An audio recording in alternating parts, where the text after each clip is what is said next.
ಕೊಡಕ್ ಹೋದ್ರೆ FIR ತಗೊಳ್ದೇನೆ ಶಾಸಕರು ಮತ್ತು ಪ್ರಮುಖರಿಗೆ 4 ಗಂಟೆ ಸ್ಟೇಷನ್ ಬಜಾರ್ ಪೊಲೀಸ್ ಸ್ಟೇಷನ್ ನಲ್ಲಿ ಕೂಡಿ ಹಾಕ್ತಕ್ಕಂಥ ಕೆಲಸ. ಇದು ಕರ್ನಾಟಕ ರಾಜ್ಯದಲ್ಲಿ ಏನ್ ನಡೀತಾ ಇದೆ, ಪ್ರಜಾಪ್ರಭುತ್ವ ರಾಷ್ಟ್ರದಲ್ಲಿ ಅಪರಾಧಿಗಳಿಗೆ ಕುಂದ್ರಿಸೋದು ನಾವು ನೋಡಿದೀವಿ. ಅಪರಾಧ ಆಗಿದೆ, ನೀವು FIR ತಗೊಳ್ಳಿ ಅಂತ ಹೇಳಿ ಕಂಪ್ಲೇಂಟ್ ಕೊಡ್ಲಿಕ್ಕೆ ಹೋದಂತ ಜನರನ್ನ ಕುಂದ್ರೆ ಹಾಕಿ ಶಾಸಕರು ಮೊದಲು ಮಾಡಿ.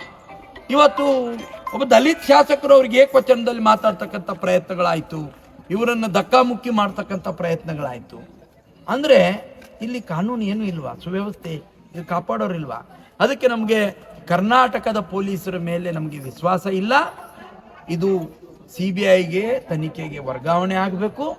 ಮತ್ತು ತಕ್ಷಣ ಮತ್ತೊಮ್ಮೆ ನಾನು ಆಗ್ರಹ ಮಾಡ್ತೇನೆ, ಊರಿನ ಪಂಚರ ಸಮಕ್ಷಮದಲ್ಲಿ, ಮಾಧ್ಯಮದ ಮುಖಂಡರ ಸಮಕ್ಷಮದಲ್ಲಿ ರೈಲ್ವೆ ಪೊಲೀಸರು ಏನೇನು ಜಪ್ತಿ ಮಾಡಿದ್ದಾರೆ, ಸಚಿನ್ ಅವರಿಗೆ ಸಂಬಂಧಪಟ್ಟ ವಸ್ತುಗಳು, ಅದೆಲ್ಲವನ್ನ ರೈಟಿಂಗ್ ಅಲ್ಲಿ ಆ ಕುಟುಂಬಕ್ಕೆ ಕೊಡಬೇಕು. ಯಾಕಂದ್ರೆ ಇಲ್ಲದೆ ಇದ್ರೆ ಇವ್ರು ಸಾಕ್ಷಿ ನಾಶ ಮಾಡ್ತಾರೆ.